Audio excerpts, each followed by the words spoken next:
আজকের এই অনুষ্ঠানটি অত্যন্ত স্পেশাল একটি অনুষ্ঠান। আপনারা জানেন এর উদ্দেশ্য কি, আমার সহকর্মী ইতিমধ্যেই আপনাদেরকে বলেছে।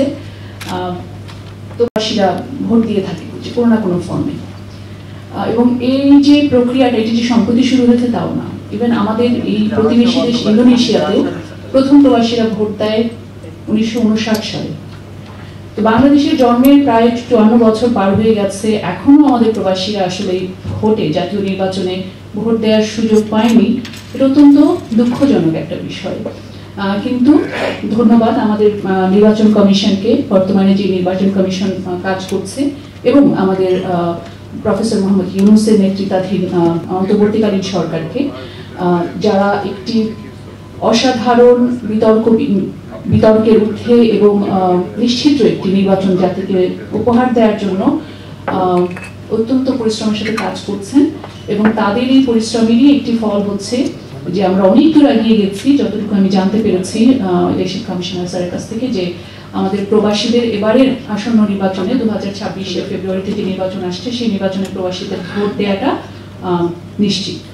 ইনশাআল্লাহ আমাদের এই ভোটে আমাদের প্রবাসীরা অংশগ্রহণ করতে পারবেন। এটি অত্যন্ত আনন্দের একটা বিষয়, একটি যুগান্তকারী বিষয়। এবং যে কোনো নতুন প্রক্রিয়ায় শুরুতে অনেক ধরনের হোঁচট খেতে হয়, অনেক ধরনের সমস্যা থাকে। তো আমরা আশা করি প্রবাসীরাও স্বতঃস্ফূর্তভাবে এই প্রক্রিয়ায় অংশগ্রহণ করবেন, এবং এটাকে কিভাবে নিশ্চিত করা যায়, কিভাবে এটিকে ফুল প্রুফ করা যায়, কোনো ধরনের ত্রুটি যেন না থাকে, এবং সবার অংশগ্রহণ যেন নিশ্চিত করা যায়, আপনাদের পরামর্শগুলো আজকের আলোচনা সভায় আপনারা শেয়ার করবেন।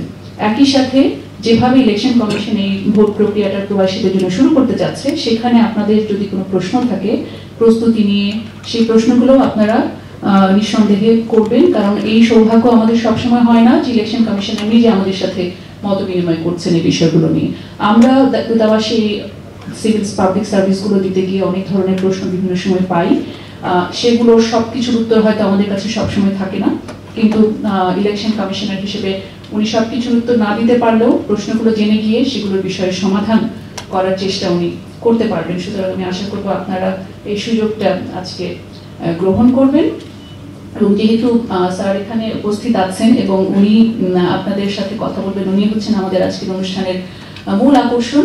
আমি আর আমার বক্তৃতা দীর্ঘায়িত করব না, শুধু সবশেষে আপনাদেরকে অসংখ্য ধন্যবাদ জানাই। এই 4 দিনের লম্বা একটা ছুটি যাচ্ছে মালয়েশিয়াতে, তার মধ্যেও যে আপনারা সময় করে আজকের এই অনুষ্ঠানে এসেছেন মত বিনিময় করার জন্য। নিঃসন্দেহে আমাদের এই গণতান্ত্রিক যাত্রায় আপনাদের আগ্রহ আছে, এবং বাংলাদেশের ভোটে কে জিতবে কে জিতবে না, বা কোন ধরনের সরকার আসবে, তারা কতটুকু আমাদের স্বার্থ, প্রবাসীদের স্বার্থ নিশ্চিত করে, সেই বিষয়ে আপনাদের ভূমিকা রাখার ইচ্ছা আছে বলেই আপনারা এখানে এসেছেন।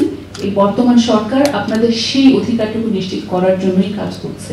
তো আজকের সুযোগটি আপনারা গ্রহণ করবেন আশা করি, এবং স্যারের সাথে আন্তরিকভাবে আলোচনায় অংশগ্রহণ করবেন।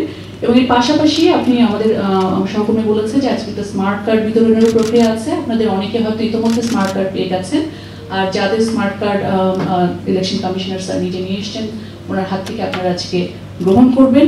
এবং একজন প্রবাসী হিসেবে আমিও অত্যন্ত সৌভাগ্যবান যে আমি নিজেও আজকে সেই স্মার্ট কার্ড স্যারের কাছ থেকে গ্রহণ করব। তো সবাইকে স্যারের বক্তব্য শোনার জন্য অনুরোধ জানিয়ে এখানে শেষ করছি। আরেকবার ধন্যবাদ আজকের এই অনুষ্ঠানে আসার জন্য। ভালো থাকবেন।